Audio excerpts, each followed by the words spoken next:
We came around a corner and there was probably 5 dually trucks with stock trailers, large horse carrying trailers.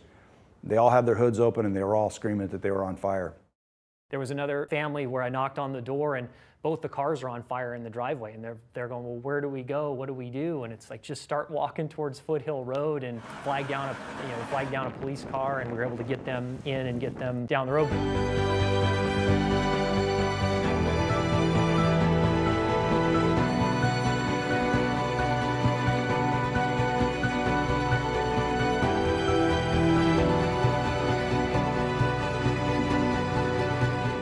My name is Fred Burris. I'm a battalion chief with Ventura County Fire Department.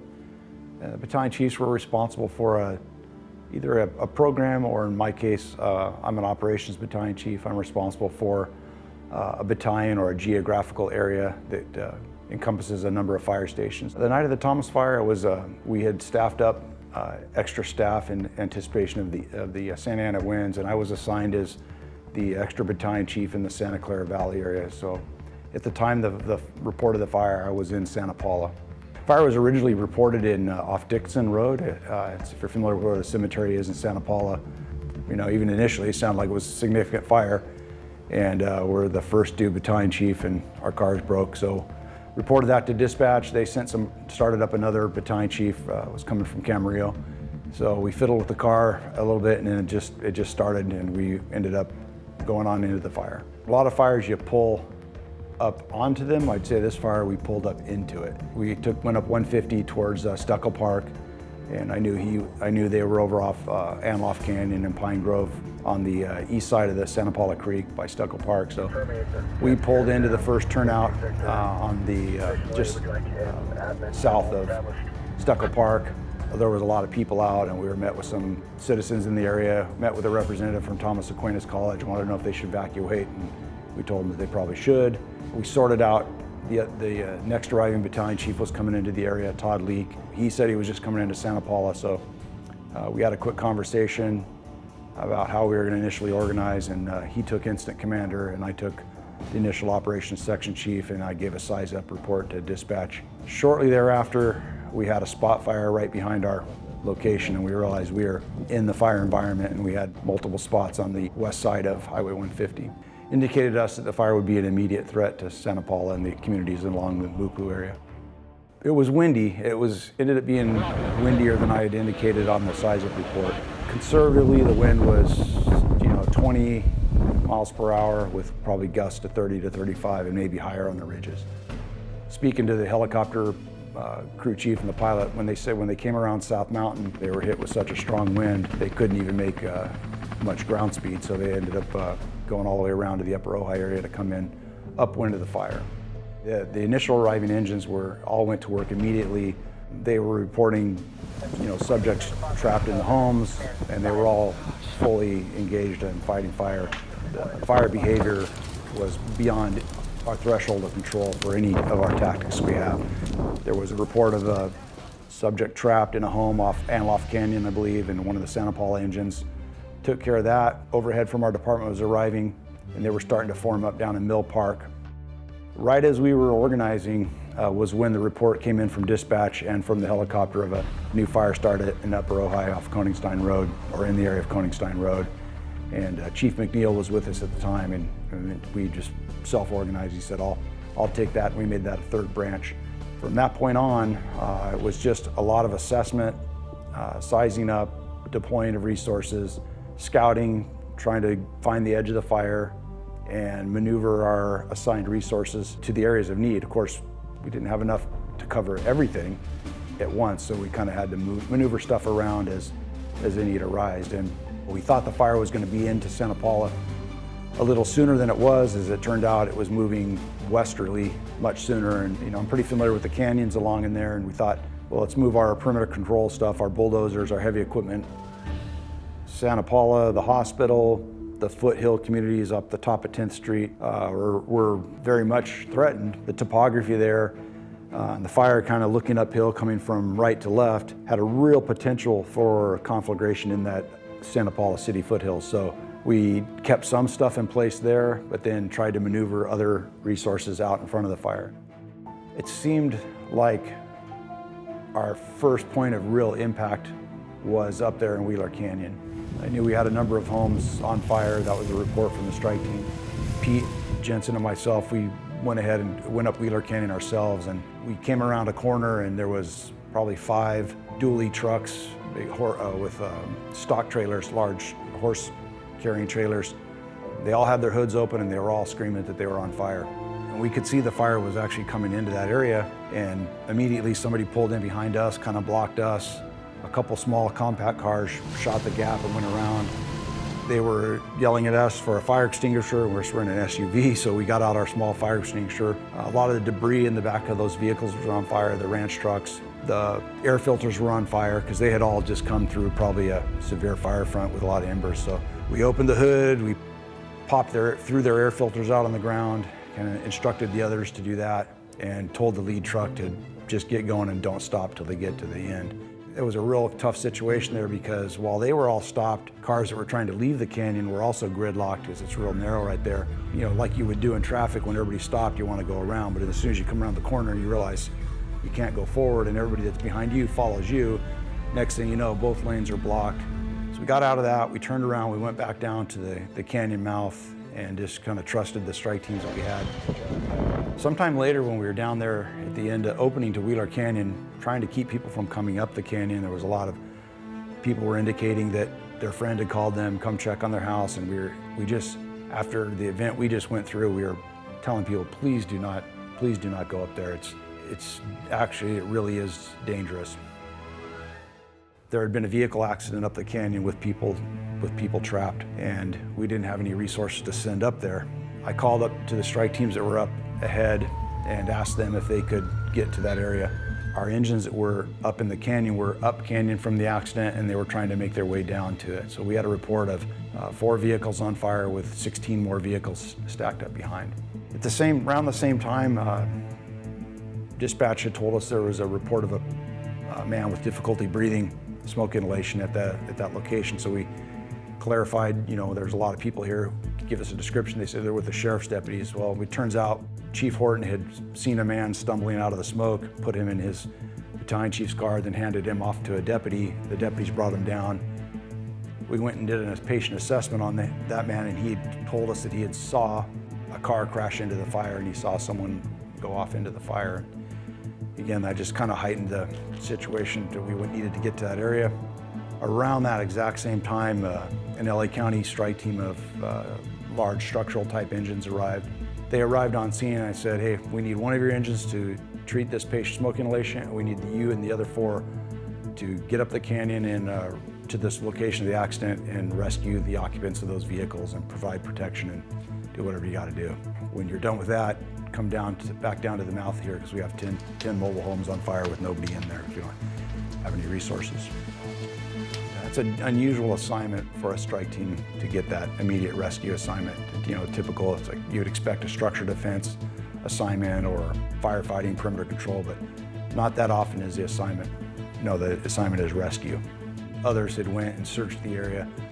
It did turn out there was 4 vehicles on fire, and then we searched the lead vehicle. We weren't able to find anyone, and we just were actually kind of relieved because we didn't see any evidence of an occupant. And we thought, well, maybe just in the confusion, they had gotten a ride out, and the man hadn't seen, he was mistaken, and then later on we learned that there was actually a fatality there. And I'm very regretful of that.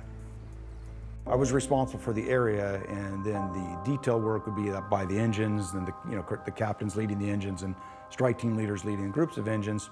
I gave them the assignment, hey, we have this situation, can you get there and provide aid and get the people out, protect them in place or whatever. I later asked the guys, well, what went on there? And they had told me that there was a row of cars with everybody in them trapped behind the cars that were on fire. I think they had looked on their satellite map, they'd used their phones or looked on the mobile computer. We have an aerial photo in our mobile computer, and it was very, very smoky in the canyon, and they knew that there was a horse arena or a clearing adjacent to where all the vehicles were trapped, so they got the people out of the vehicles. I don't know that they I was reported they used a fire hose and told everyone to hang on to it like you would kids at preschool. Keep your hand on the rope and we'll lead you to safety. They were able to lead everybody out, and At my position, is checking on the status. I was assured that we have everyone and we're sheltering in place in a field. So that was a big relief to hear that. I'm familiar with that area, and I wouldn't have imagined those kinds of conditions in there. I mean, it's certainly a fire-prone area, but I've been on a number of fires there over the years, and I think it was just the fuels, the riverbed itself. There's kind of a seasonal creek along there that's got a lot of brush in it, and that was what was causing a lot of the fire along the road. One of the other Ventura County strike teams, we had to bring them back over to Santa Paula. Dixon Road, Fagan Canyon, there's some ranch homes and facilities up in there, and the fire was now moving into there, which that was the original reporting party's location. So they went into that area. We are engaged in firefighting at the upper end of Santa Paula, the neighborhoods along 150 on the west side. The Santa Paula hospital was a pretty big concern about, should we evacuate the hospital, or are we going to be able to protect the hospital? Pretty consequential conversations back and forth, and in our minds was, well, up in Sonoma County, the similar things were happening, and it's hard to get your mind around that you're gonna have to evacuate a whole hospital. You wouldn't normally think of a commercial building catching on fire and not being able to protect it. Based on the fire behavior we had at the time and some of the plans we had made, we felt confident we could shelter the people in place at Santa Paula Hospital. And we actually did take some direct suppression action. We constructed a piece of indirect fire line where we took hand crews and some of the engine crews, and we actually scraped away fuel and made a break from an area just a little bit up from the hospital down into the neighborhoods. We plumbed that with fire hose, and we were able to keep the fire from coming around the base of the hills all the way into the lower part of Santa Paula and impact the hospital. By dawn, it was flanking down into all of the area above Santa Paula, and even down into town. The drainage comes out of Fagan Canyon. The fire had gotten down into the actual flats, the neighborhood down by the cemetery. That morning, it was burning behind all the homes along the Mupu area of Santa Paula. 6:30 a.m., the fire's flanking into Santa Paula. Ventura City is really being impacted. The fire's moving west. Somebody had told me, hey, the fire looks like it's moving down towards your area where you live, and it doesn't look like there's a lot of resources up here. I know they was accounted for, but sent a text to my wife, said, hey, you'll probably see some smoke pretty soon. And then she goes, well, actually we see flames. So I go, okay. Shortly thereafter, we thought we were looking pretty good along Creek Road. Went by my house and pulled into my cul-de-sac for a second, and my wife and family was out front. I have a son that's a smoke jumper, and I have another son that's in the Marine Corps. He was able to come home. They were both at the house. They had hoses out, and I go, we're fine here. You guys are gonna be fine. We went up to check on the engines that were up on the homes that were on fire that were on the north side of Sulphur Mountain. We left one of our engines kind of in reserve down in the neighborhood there off Creek Road. On the radio channel out of the blue, that engine started reporting, hey, we have multiple homes threatened. The fire's on the north side of Creek Road. Then dispatch called and said, hey, we have a report from sheriff's deputies that multiple homes on fire along Encino Drive. And for a second, I just kind of went, oh, this must be a mistake, because the fire looked like it was not going to do that. We went ahead and took the engines that were available off Sulphur Mountain, moved them down into Creek Road, and we pulled down in there. I had went from thinking that, my house was fine, my family was fine, to like, I'm gonna burn down my whole neighborhood and be responsible for it. And then, we looked up, and along the Oakview Hills on the rim, there was at least 3 homes burning on the rim, and I just handed off my neighborhood to Chief Horton, who was a strike team leader of one of our strike team, Ventura County strike team. We were needed elsewhere, and that's back to our role of kind of scouting, finding the work, finding where the need was, and then assigning the task level stuff to the engines and strike team leaders. And I just kind of remember driving away thinking like, gee, I just told all my neighbors that we're fine, and now the neighborhood is on fire. And I just said to myself, I'm not going to tell anybody on this fire from here on out that they're fine. We had enough resources to get ahead of it, and the engine that had stayed behind actually positioned themselves up on the hillside, so they were up at a home that likely would have been damaged because it's mid-slope.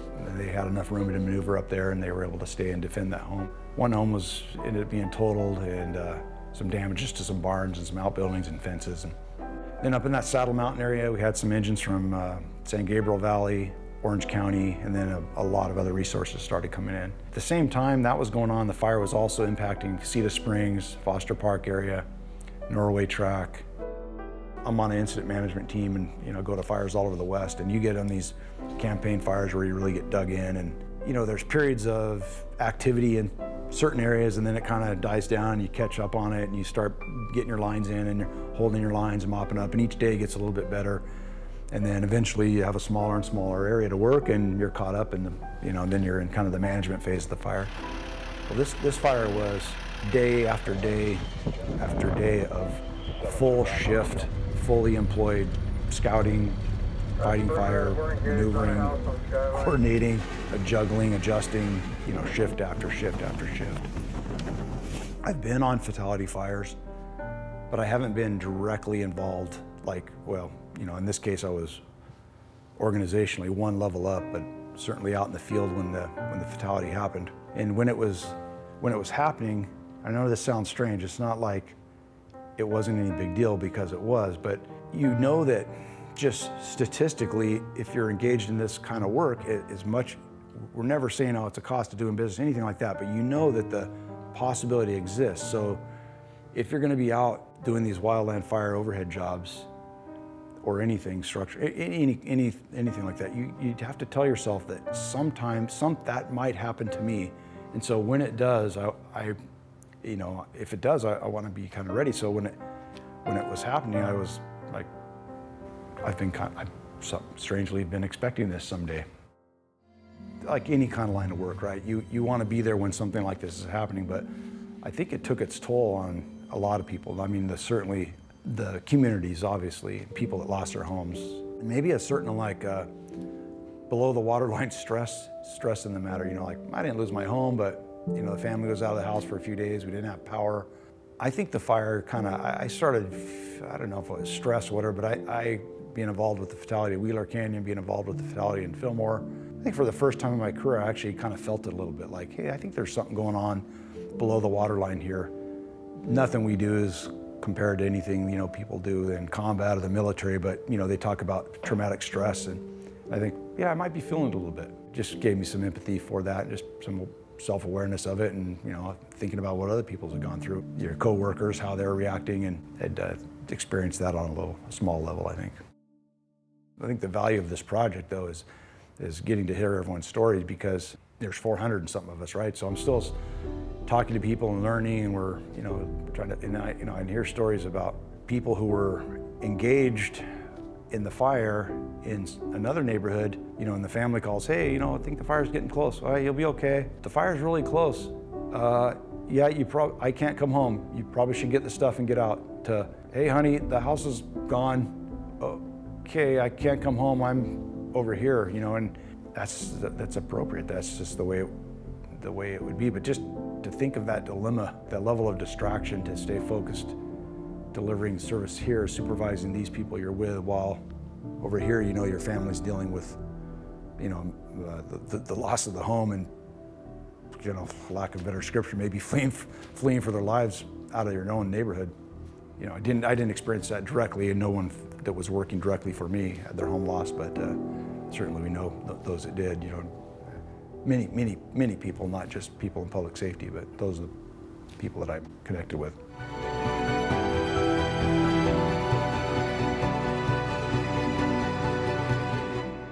Jeff Shea, I'm currently a division chief with the Ventura County Fire Department, assigned to Central County operations, and I'm also responsible for our special operations. At the end of the day, I finished up my staff assignment and went home. I live in Thousand Oaks. Was home a pretty short period of time, and via text saw that there was a brush response off of Highway 150. I grew up in Santa Paula, so I'm familiar with that area, and familiar with the potential, familiar with wind and where that area was, and so it definitely piqued my interest. I turned on my radio in my vehicle and listened to the initial reports. An upgraded brush fire, 10,000 Santa Paula Ojai Road, near Thomas Aquinas College. Went inside, told my family I'll see you later, and started heading towards Highway 150 area. Very clear idea of the circumstances by our initial engine company 20 from the Summit. Our initial arriving 2 battalion chiefs. Part of our staffing included an extra battalion chief in the Santa Clara River Valley, which was Fred Burris, who's an extremely, in my opinion, extremely savvy wildland fire commander. He got there one of the first. Our battalion chief from the El Rio station got there more or less simultaneously, and the planning and the execution began. Initially to hold the fire on the east side of Highway 150. And quickly, I don't even think I was there yet, and they had already announced over the radio that it had jumped Highway 150 on the west end, and there was really very little you could do with the wind, the fuel, and the topography there. It was going to carry the fire. We do initially as part of a wildland fire, any wildland fire, regardless of size, is we designate the box, and that's kind of an initial area of where we would like to keep the fire. Everyone's ability to be flexible and to expand and to take on more responsibility, anticipate where the fire was going, what it was going to do, and how it was going to impact the areas as it proceeded. We kind of look in the fire service, we look at taking independent action or freelancing as a bad thing. Well, I categorize this, there's a fine line, and there's on the other side of that is initiative. To a person, every individual that I crossed paths with, dealt with, interacted with, including the civilians who were terrified, obviously, and later on that night, were literally running for their lives. I know that can be a little cliche, but I don't know how to describe it another way. With all those things considered, yeah, a lot of initiative was taken. There was, from my perspective, giving broad-based objectives. The replies were, got it, okay, we're here, we're doing this, and resources came from outside the area as part of the mutual aid system. We were getting people who'd never been here, who had, and I couldn't, myself, and I don't want to speak for the others, but there was no way I could address each of them face to face. And typically you'll get a briefing, which is basically just a situational update, what radio channels we're using, kind of some broad-based objectives. Well, that was all happening over the radio because there was no other way to do it. Ideally, in a circumstance like this, you would have individuals from outside the area would have a reporting point. If here, you're going to go here, you're going to contact this individual. They're going to tell you, hey, this is what we want to do. And your objectives are life safety and property conservation as best you can.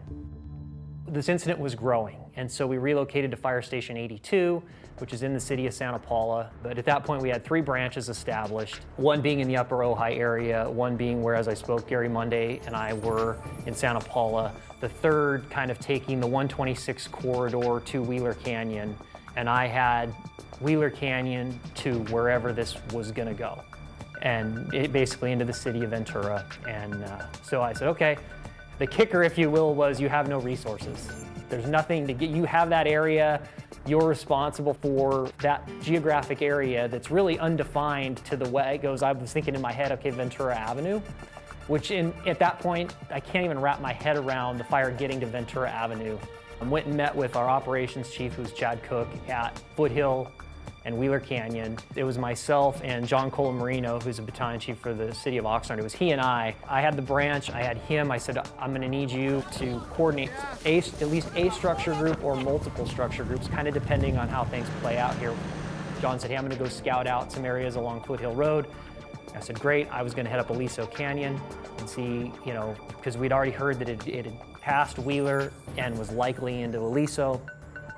Being responsible for that particular geographic area, I want to know where it is. If it's already past Aliso, the next thing is I'm thinking, obviously growing up in Santa Paula, I'm more familiar with the Santa Paula area, but I'm thinking, okay, it's on to Londo. I'm like, what's after that? We had no resources at that point. I mean, the call had gone out, the cavalry was coming, but there is that delay to get them here. To me, the best thing I could do was figure out, okay, once they get here, where are we going to put them?